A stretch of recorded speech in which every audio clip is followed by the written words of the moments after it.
Cualquier cosa que no se escuchó o algo, me avisan por el chat, por favor.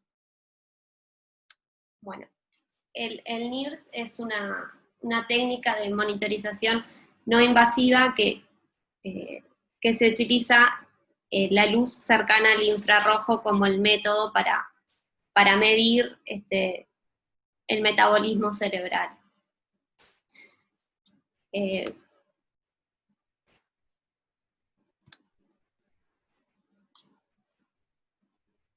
Bueno, como ya dijimos, es una forma no invasiva de monitorización de la oximetría cerebral regional, y dentro del neuromonitoreo multimodal forma parte de el control metabólico, ¿no? lo que sería el metabolismo cerebral, y lo que hace es muestra una relación entre el aporte y el consumo de oxígeno cerebral.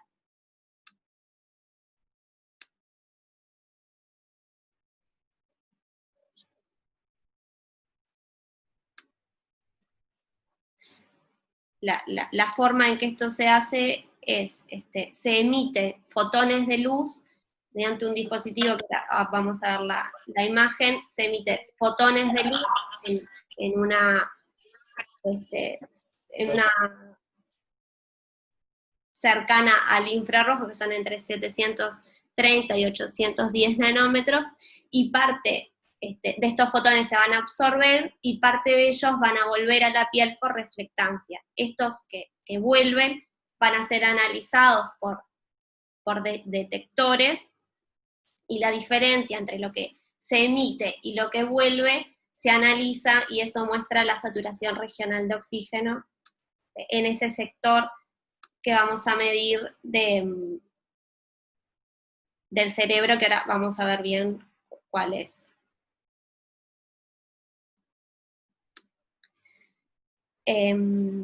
Bueno, eso que al medir la cantidad de fotones que regresan se puede inferir la absorción espectral del tejido y así obtener la información sobre la oxigenación media.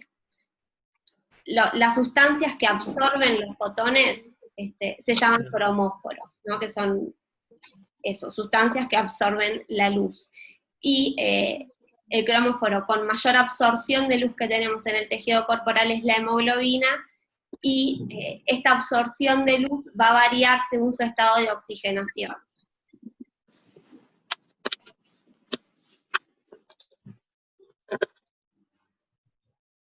Tenemos el dispositivo que se coloca, es como una bandita que tiene el emisor y tiene dos receptores. La profundidad a la que penetran estos fotones que se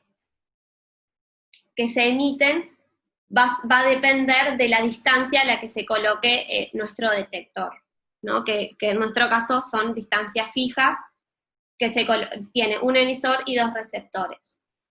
El receptor más profundo está a 4 centímetros, no, acá es el emisor, el más profundo está a 4 centímetros y el más superficial a 3.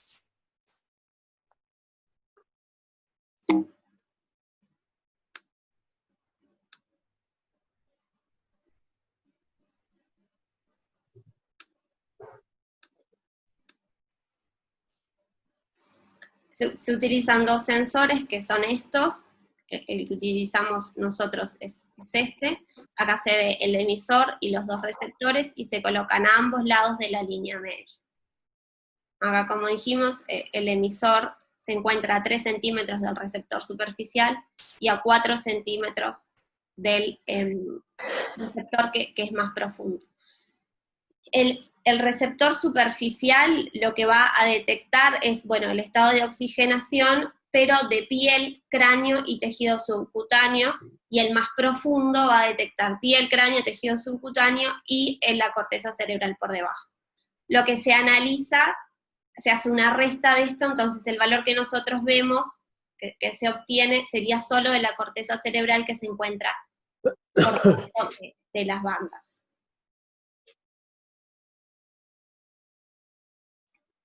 Ese tejido cerebral que detectamos se compone en un 25% de origen arterial y un 75% venoso, Por lo tanto, esto ponderado, los cromóforos del lecho vascular cerebral que más evaluamos son los del compartimento venoso. Y bueno, como ya dijimos, los cambios de la oximetría cerebral, o sea, de ese valor que nosotros vamos a obtener, va a depender tanto del aporte como del consumo de oxígeno de ese sector, ¿no? Es un método de monitoreo regional, solo va a mostrar este balance, este equilibrio entre el aporte y el consumo, pero de ese sector de la corteza cerebral que es a nivel frontal, a 3 y 4 centímetros aproximadamente de profundidad. Y bueno, los factores que pueden afectar el aporte de oxígeno a ese sector es la saturación arterial de oxígeno, la hemoglobina, la PAM, el gasto cardíaco, la hipercapnia y factores mecánicos, y los factores que afectan el consumo cerebral de oxígeno es la presencia de anestésicos, la temperatura, el desajuste entre el flujo y el metabolismo, las convulsiones, por ejemplo, la fiebre, todo eso son cosas que afectan el consumo. Y bueno, claro que también algo que afecta el aporte de oxígeno es isquemia, por ejemplo. La región que evalúa es la región cortical del lóbulo frontal, que esta zona es perfundida por la arteria cerebral anterior y la arteria cerebral media, y la anatomía vascular de este sector la hace especialmente vulnerable a estos desequilibrios, sobre todo al aporte de oxígeno.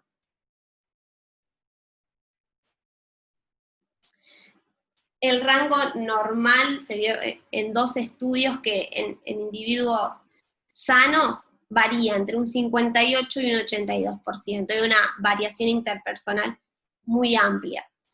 Lo que más nos importa es la tendencia en el tiempo de estos valores, partiendo siempre de un valor basal, lo que hace que lo que hace que tengamos como aceptable variaciones menores a un 20% de la basal, y también la simetría entre un hemisferio y el otro, que debería ser menor a un 10%. En nuestro monitor trazamos como línea de base un valor absoluto de 50%. Cuando la saturación baja por debajo de 50, el monitor avisa, digamos. Pero no es que sea tan importante el valor absoluto, sino eso, la tendencia y la simetría entre un hemisferio y el otro. Bueno, esto es como lo mismo de hoy del aporte, lo que se puede cambiar ante el aporte o el consumo cerebral de oxígeno. Siempre tener la cabeza alineada. Pueden también, que ya nos ha pasado, cuando tienen hematomas muy importantes a nivel frontal, eso hace que no sense, no nos da ningún valor en ese hemisferio. Y bueno, ¿qué podemos hacer para incrementar el suministro? Es aumentar la PAM, normalizar la capnia, aumentar la FiO2 en caso de tener una saturación arterial de oxígeno que es baja, aumentar el gasto cardíaco, bueno, la hemoglobina, y para disminuir la demanda, disminuir la temperatura, aumentar los anestésicos, yugular las convulsiones en el caso de que existan.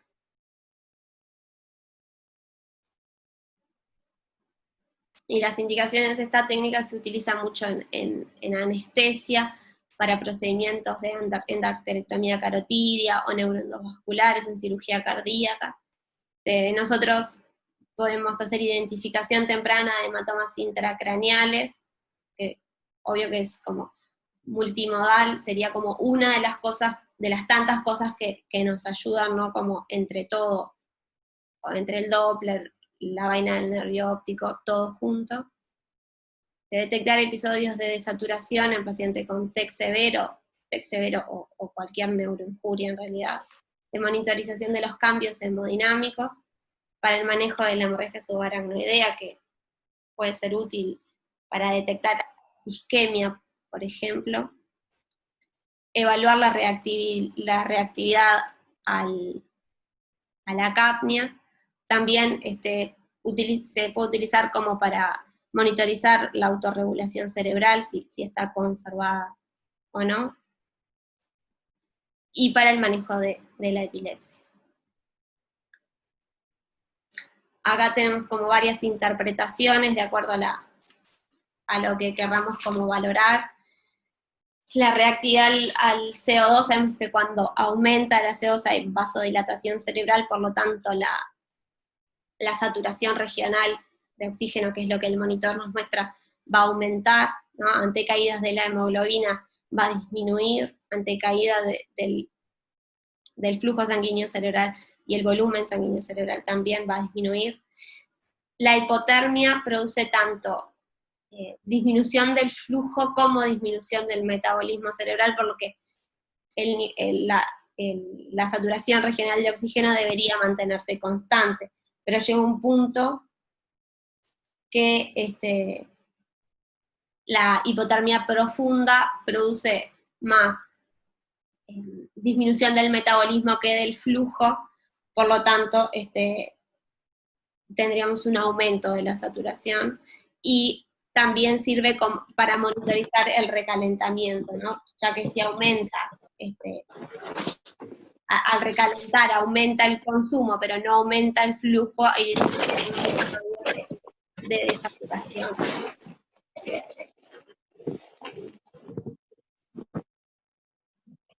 Este es el sistema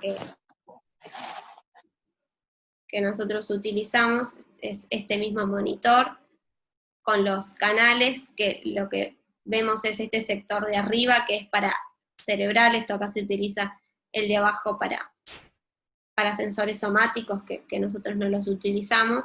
Acá tenemos, marca la R a izquierda, la R a derecha, y este valor sería la saturación regional en el momento, que se actualiza cada 4 segundos.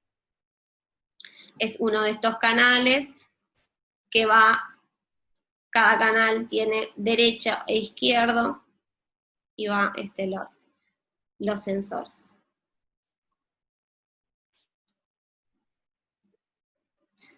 Tenemos que tener una posición completa del sensor sobre la piel, sin filtraciones, porque eso hace que el sensado sea el correcto, y puede interferir la humedad, la presencia de vellos, el edema, los hematomas, como habíamos dicho hoy.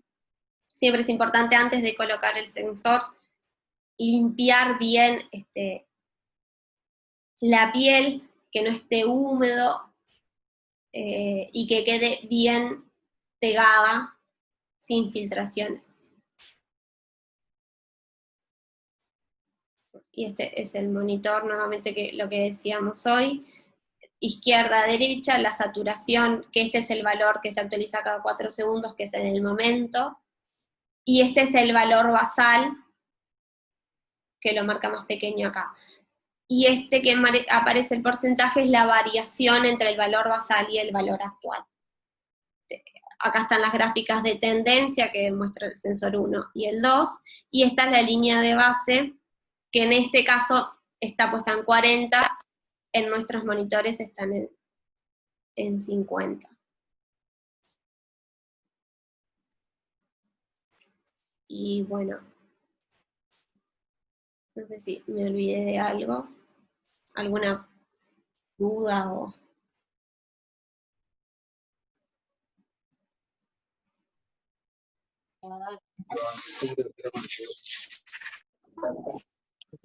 Hola. Hola, Lu. Hola. ¿Me escuchás? Sí. Bueno.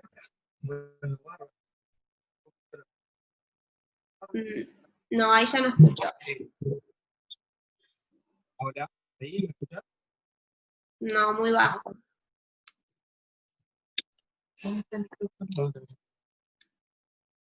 Hola, ¿ahí me escuchás? Ahora sí. ¿Ahora sí? Sí, Ahora sí, está. No, cosas para agregar que son importantes. Primero, viste lo de la línea basal, por ejemplo, que tenemos. En sí. general, viste que hay muchos trabajos que los hacen en el postoperatorio o se usan en el intraoperatorio. Entonces, vos podés hacer, antes de operar al paciente, haces un registro del basal y vos comparás después en el procedimiento qué nivel tiene o si baja de ese nivel. Ahí Que está. en el caso, que en el caso nuestro, nosotros no podemos porque obviamente no tenemos esa situación. Entonces, no tenés como para comparar, porque hay personas que de repente tienen niveles normales que están en 50, eventualmente los valores normales andan en 70, pero valores de 50 o 60 pueden ser normales también. Entonces, 50 es como algo medio, por eso está estandarizado en el nuestro, 50 como un valor de referencia, y si vos arrancás que tenés valores de 60, 70 y caen por debajo de 50, sería una alarma, Ujú. ¿verdad? O sea que lo que nos va a importar ahí, más que el valor en sí, va a ser la tendencia del valor y cómo cae. Y después lo otro, la diferencia, que no sé si le dijiste en algún momento, en un momento me perdí una partecita, que entre el lado derecho y el izquierdo, ¿verdad? No debería haber una diferencia mayor de 10. Ujú. Eso también te puedes poner en la, ¿no? en la pista de que es una alarma y que de repente estás teniendo dificultades con la saturación regional de un lado respecto al otro. Ajá. Respecto a la curva, nosotros cuando estuvimos monitorizando, que estamos haciendo las primeras monitorizaciones, vimos que, por ejemplo, alteraciones de la PIP o la FIO2 nos generaban, si bien la saturación global, la subtrometría, se mantenía normal y estaba de repente 95, 96, cuando veíamos la saturación regional cerebral, veíamos que tenía una caída por debajo de 50, con lo cual tuvimos que ir a ajustar FIO2 y PIP y con eso rápidamente repuntó. Digo porque eso es un monitoreo que nos permite una medida mucho más fina respecto a lo que estamos haciendo a nivel cerebral, que de repente si no hubiéramos tenido esto y nos lo medíamos solamente por la saturometría general, nos parecía que estaba bien y que ese cambio no había tenido repercusión. Y sin embargo sí, y fue importante la repercusión porque cayó en los dos hemisferios por debajo de 50. Este, ¿Qué otra cosa más? No, respecto a los sensores, lo otro es que los sensores hay que tratar de no tirarlos, no son descartables tan rápidamente como por ejemplo hacemos con los del BIS. En general toleran mucho, son sensores que no tienen vencimiento, que los podemos retirar, por ejemplo, se puede bañar al paciente, retirarlos, pegarlos en un plástico, volverlos a poner en el paciente sin problema. O sea que aguantan mucho. Y es importante porque los sensores salen $200. Entonces, La idea es que queden toda la internación del paciente, ¿no? o sea, o por lo menos mientras nosotros definamos que tenemos la neuromonitorización, mantenerlo, ¿está? O sea, y volver a pegarlos o fijarse, porque a veces vos los pegás, no sensan, los sacás, los ponés de vuelta y ahí sensan mejor. Mm. Entonces, no, tratar de no tirarlos, ¿verdad? No funciona mucho, bueno, lo tiro y pongo otro, ¿no? Sino que realmente estos aguantan, son mucho más resistentes y hay que insistir en pegarlos en un lugar o en otro y fijarte que peguen bien y vas a ver que vuelve a censar. Eso es importante. No sé si alguien tiene alguna otra pregunta.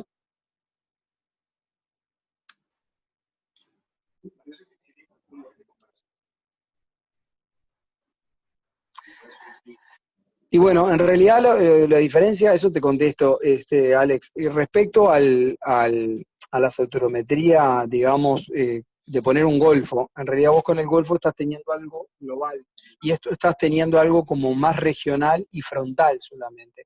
Viste que como se coloca de manera que por lo menos agarres dos territorios, porque agarrás territorio de la cerebral anterior y la cerebral media. Aunque viste que lo que agarrás de arterial es poco respecto a lo venoso, o sea, como que te da algo medio venoso, más venoso que arterial y más regional que general. Entonces, bueno, podés hacer una determinación igual y comparar con el golfo, que un poco la idea que tenemos es cuando usemos esto, usar el golfo también para ver los cambios y la diferencia. Yo creo que es una técnica que tenemos, obviamente no tenemos nada de experiencia, hay muy poca experiencia en el medio, se utiliza pero más en intraoperatorio y creo que puede ser algo aprovechable dentro del neuromonitoreo como para ver un poco qué estás haciendo, ¿no? Hay algunos estudios Bien. que vi mostraban como buena relación entre la saturación del golfo y la saturación regional con el NIRS en individuos sanos. Ya cuando la utilizaron en individuos con neuroinjuria, vio que había buena relación, pero no fue estadísticamente significativo, en realidad. Nosotros, cuando pusimos un golfo el otro jueves, coincidía bastante los valores. Para que tengo otra pregunta. Aguantame un segundito, Lu. Okay.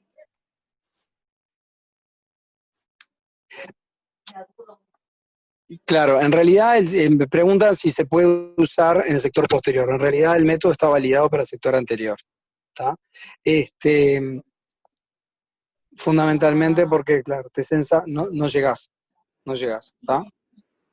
Bueno, y lo otro es eso, claro, que nosotros por ahora arrancamos usándolo solamente el cerebral, pero se puede usar el somático. El somático, digo, de repente podríamos centrarle un poco más al somático, a leer un poco más, porque, por ejemplo, hay muchos trabajos en sepsis, porque de alguna manera es una forma de ver cómo está la perfusión, ¿viste? Una manera de tener un registro de cómo está la alteración que puedes tener en la microcirculación, en la parte más periférica, y bueno, y por otro lado puedes comparar qué pasa a nivel encefálico y a nivel somático. Creo que somático vamos a tener que entrarle. O sea, somático vos lo podés hacer que no sea una injuria encefálica, puede ser una sepsis y podés usar el somático para ver cómo está la perfusión. Sí. Eso es otra cosa. Alguien pregunta ahí, ¿van a haber alguna instancia de discusión de interpretación de datos versus clínica del paciente? Sí, yo creo que, me parece que sí, creo que estamos en la primera etapa de empezar, que lo estamos probando, a ver cómo nos va. Creo que ese ejemplo sirvió con ese cambio que hicimos de saturación y PIB tenía, y creo que después que tengamos los primeros datos, intentarnos a analizarlos, ¿no? Yo creo que está bárbara, tu presentación estuvo bárbara, Lu. Yo creo que ahora tendríamos que encarar, protocolizar el uso y tener algún protocolo de investigación donde esto lo empecemos a comparar, por ejemplo, con Golfo, ¿no? Y comparar con otras partes del neuromonitoreo, ¿no?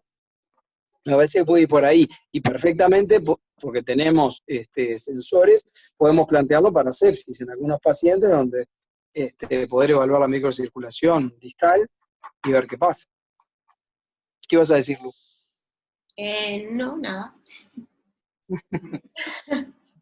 Bueno, ¿alguien más tiene alguna pregunta? Los dos. Si te permite simultáneamente, porque tiene 2 canales, derecha e izquierda, y tenés 2 canales más para los somáticos. O sea, vos en total podés sacar 4 simultáneos. ¿Ves? Ahí tiene los cuatro sensores. Nosotros por ahora, para empezar a manejarlo, empezamos con 2, pero podemos poner los 4, no hay problema.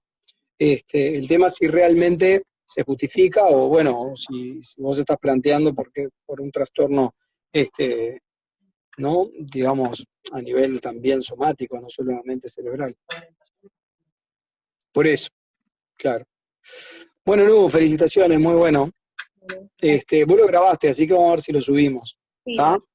Sí. ¿Está? Y lo ponemos. Ahí acá tengo a Alex, que es el encargado de la subida de videos.